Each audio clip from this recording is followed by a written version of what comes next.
জি বলো জি।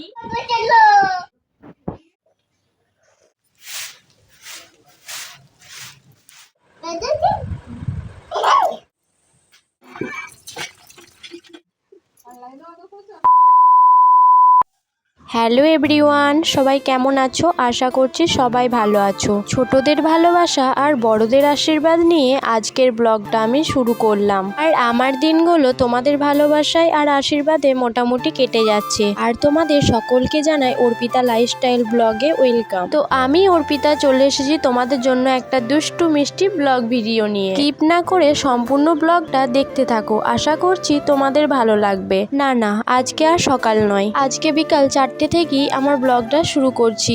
ভিডিও শুরুতেই তোমরা দেখতে পেলে আমার বাড়ির ভেতর ঝাঁট দেওয়া হয়ে গেছে। এরপর আমি উঠোন ঝাঁটানোর জন্য ঝাঁটাটা পেরে নিচ্ছি। আমি প্রায় দিনই সকাল থেকে ব্লগ শুরু করি, কিন্তু আজকে মনে হলো প্রত্যেক দিনই তো সকাল থেকে ব্লগ শুরু করি, আজকে না হয় বিকাল থেকেই শুরু করব। আর আজকে এমনিতেও সকালের দিকে কাজে একটু ব্যস্ত ছিলাম, তার জন্য আর ব্লগটা করা হয়নি। তাই ভাবলাম সকাল থেকে ব্লগটা করা হয়নি তো কি হবে, এখনো তো বিকেলটা পড়ে আছে। আর সচরাচর আমি বিকেলে ভিডিও করি না, তাই ভাবলাম বিকেল থেকে ব্লগটা শুরু করলে তোমাদেরও একটু ভিডিওটা দেখতে ভালো লাগবে, তার জন্যই চেষ্টা করলাম। তো যাই হোক বন্ধুরা, আমি দেখো উঠোনে ঝাঁট দেওয়া শুরু করে দিয়েছি। আমার প্রায় উঠোনে ঝাঁট দেওয়া শেষই হয়ে গেল। আর আমাদের উঠানটা এতটাই বড় যে কেউ যদি কোমর ভাঙা নিয়ে ঝাঁট দিতে আসে, পরের দিন সে আর কোমর নিয়ে উঠতে পারবে না। কি বন্ধুরা, ঠিক বললাম তো?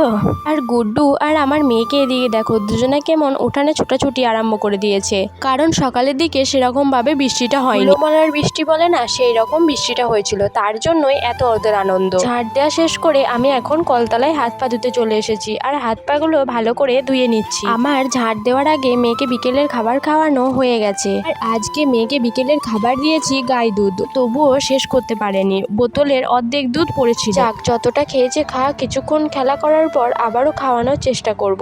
আমি এদিকে কলতলা থেকে আসার সময় ইটের উপরে পা দিয়ে যেমন করে এসেছি, আমার মেয়েও এরকম করে আসার চেষ্টা করছে। দেখো বন্ধুরা, সজনে গাছের গোড়ায় কতগুলো শুঁয়োপোকা হয়েছে। তাই সেদিন রাত্রে আমার মেয়ে ওর পাটা চুলকে দেওয়ার জন্য বলছিল, তো আমি ওকে জিজ্ঞাসা করলাম তোর পায়ে কি হয়েছে, ও আমাকে বললো মা শুঁয়ো। আমি ওর পায়ের তলাটা দেখার চেষ্টা করলাম, দেখেও কিন্তু দেখতে পেলাম না, হয়তো শুঁয়োগুলো অনেকক্ষণ আগে লেগে ভেতর দিয়ে ঢুকে গেছে, তাই কুটকুট করে। আর এখনো একবার ওর পায়ের তলাটা চুলকাই দেখেছি। তো যাই হোক বন্ধুরা, এখন আমি চুল ছাড়িয়ে সিঁদুর পরে নিচ্ছি। এরপর আমি মনাকে চুল টুল ছাড়িয়ে একটু পরিষ্কার করে দেওয়ার জন্য ওকে আমি খাটে বসিয়ে দিলাম। আর তারপর ওকে আমি একটু চুল ছাড়ানোর সাথে সাথে পাউডার কাজল পরিয়ে একটু পরিষ্কার পরিচ্ছন্ন করে দিলাম। মনা এত চুপচাপ বসে থেকে কেন সাজছিল বলো তো? তার কারণ হচ্ছে মনাকে আমি বলেছি তো দাদা দিদিদের বাড়ি যাব, তার জন্যই ও চুপচাপ বসেছিল। আর মনা দাদা দিদি বলতে আমার ওর বাড়ির জায়েদের ছেলে মেয়েরা। আরে না, আমি এখন জায়েদের বাড়ি যাচ্ছি না, আমি এখন যাচ্ছি সেই দিদিটাদের বাড়ি। আর যেতে যেতে মনাদিকে কি কাণ্ড করেছে দেখো, কাদার ওপরে যেতে গিয়ে জুতোটাই বসে গেছে।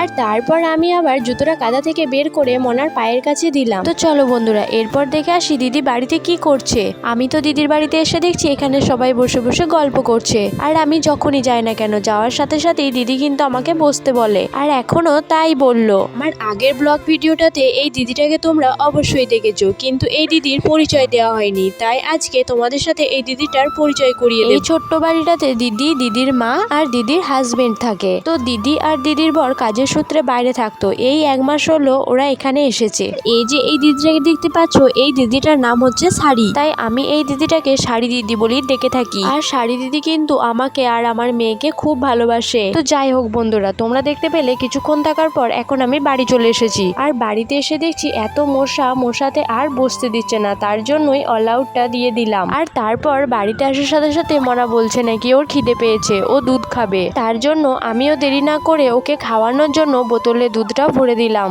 আর জানো তো বন্ধুরা, বোতলে দুধ ভরার সাথে সাথেই ও নিজেই খেয়ে নেয়, আমাকে আর খাওয়াতে হয় না। আর আগে ও যখন ছোট ছিল কি করতাম জানো, কোলের নিচে বালিশ নিয়ে কোলটাকে উঁচু করতে হতো, আর তারপর কোলের ওপর শুয়ে ওর মুখের কাছে বোতলটা ধরতে হতো। আর মুখের কাছে বোতল ধরলি বাস দুধ ফিনিশ, কিন্তু এখন আর দুধ ফিনিশ হতে চায় না। আর তার কারণ হলো বেবি এখন বড় হয়ে গেছে। আর ওই দেখো, দেখেছো আজকে আমার বাবার ভাগ্য ভালো যে ও আজকে দুধটা শেষ করেছে। দুধটা শেষ করার পর ও কি বলছে জানো, না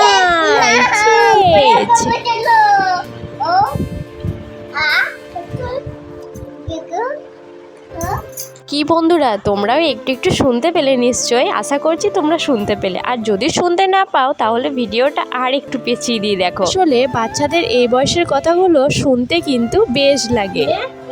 কি তারপরে 5 পঞ্চবান, 6 ঋতু। মনাকে ওদিকে পড়ানো হয়ে গেছে আর এখন মনা বায়না করেছে তাকের কোনো একটা জিনিস ওর চোখে পড়েছে, আর সেই জিনিসটা নেওয়ার জন্য ও বায়নাও করে যাচ্ছে। আরে দাঁড়াও দাঁড়াও বন্ধুরা, কোন জিনিসটা নেবে একবার তো শোনো। ও মেহেন্দি নেবে, মেহেন্দি। এই তো ফুচকে পাড়া মেয়ে, ওর আবার ফুচকে ফুচকে হাত, তাতে আবার মেহেন্দি করবে। একবার যখন ঝোঁক হয়েছে আমার আর রক্ষে নেই, তাই ওই কোনো রকমে একটা ফুল করে দিলাম। তারপর এদিকে হুড়ো মাতনি করতে করতে মেহেন্দি যে কোথায় চলে গেল তার নাই ঠিক।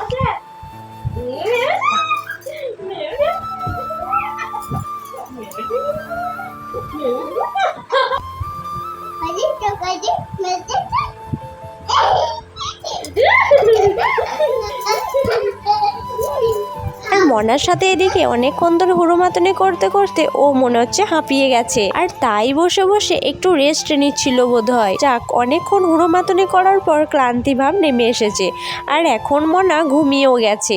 আরে বন্ধুরা, মনা একা ঘুমাবে না, আমিও ঘুমাবো, আর সাথে তোমরা। আর রাত্রে ঘুমানোর জন্য আমারও প্রিপারেশন নেওয়া হয়ে গেছে, ওই যে ফ্লাক্স, দুধ ইত্যাদি। চলো বন্ধুরা, আজকের মতো টাটা, গুড নাইট, আবার কাল সকালে দেখা হবে। 2000 years later.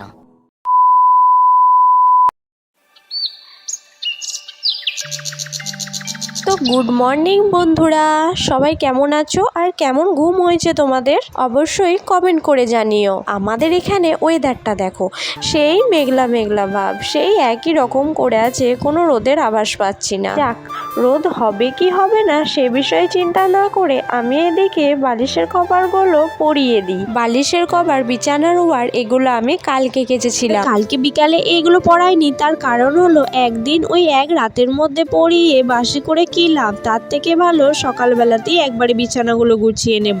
তো দেখো বন্ধুরা, আমার এদিকে বিছানা গোছানো পুরো কমপ্লিট হয়ে গেল। এরপর আমি বাসি ঘরটা ঝাঁট দিয়ে বার করে নেব। এই ঘরটা ঝাঁট দেওয়া হয় নাই, তাছাড়া বাকি সব ঘরগুলো ঝাঁট দেওয়া হয়ে গেছে। এই ঘরটা ঝাঁট দেওয়া হয়নি, তার কারণ হলো যখন রুমের ভেতরে কেউ ঘুমায় তখন নাকি ঝাঁট দিতে নেই, তার জন্য মনা ঘুমাচ্ছিল আর আমারও ঝাঁট দেওয়া হয়নি, তাই আমি একবারে বিছানা তোলার পরই ঝাঁট দিয়ে দিলাম। ঝাঁট দেওয়ার পর চলে এসেছি ব্রাশ করার জন্য, মেয়ে আর আমি দুজনেই। তবে আমি ব্রাশ করে নিই আর তারপর মোনাকে ব্রাশ করে দিই। ও ততক্ষণ ব্রাশটা নিয়ে আমার মতো মাজার চেষ্টা করে। দেখো বন্ধুরা, আমার ব্রাশ করা দেখে ও নিজেও কেমন ব্রাশ করছে, আর তারপর আমি ওকে ব্রাশ করানোর জন্য চলে এলাম। আর জানো তো বন্ধুরা, আমি ওকে প্রত্যেকদিন ব্রাশ করাই না, একদিন ব্রাশ করাই, আবার একদিন মাঝে অফ দিই। এরপর ব্রাশ করে নেওয়ার পর আমি ওকে দুধ গুলে ওর হাতে দুধটা ধরিয়ে দিচ্ছি। এটা হচ্ছে ফর্মুলা দুধ। হ্যাঁ, এটাতে শুধু ফর্মুলা দুধও নেই, এটার মধ্যে স্যারেলাক্সও আছে। তারপরে ওকে আমি দুধটা দিয়ে স্নান করতে চলে গিয়েছিলাম। আজকে আমি সকাল সকাল স্নান করে নিয়েছি, আর এরপর চাটা খেয়ে শুরু হবে সেই নিত্যদিনের যুদ্ধ করা কাজ। তো বন্ধুরা,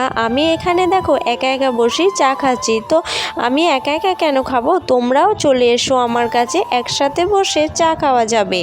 আর আমি অনেক দিন ধরেই ভাবছিলাম ছাদটা ঝাঁট দেওয়া হয়নি, সেই কয়েক মাস আগে ছাদটা ঝাঁট দিয়েছিলাম। এখন এই বর্ষার কারণে আর ঝাঁট দেওয়া হচ্ছে না, তবুও ছাদে কিছু ময়লা নেই, কয়েকটা পাতা পড়েছিল, এই পাতাগুলোই ঝেঁটিয়ে ফেলে দিলাম। আর আমাদের ছাদটা এখনো ডেটো করা হয়নি, তাই এরকম শ্যাওলা পড়ে গেছে। তো বন্ধুরা, আজকের ভিডিওটা আমি এখানেই শেষ করছি, আবারও দেখা হবে নেক্সট ভিডিওতে। আর হ্যাঁ, তোমরা যদি আমার চ্যানেলে নতুন হয়ে থাকো তাহলে প্লিজ একটা সাবস্ক্রাইব করে দিও, আর লাইক শেয়ার কমেন্ট করতে কিন্তু একদম ভুলো না। সবাই ভালো থেকো, সুস্থ থেকো, সাবধানে থেকো, টাটা।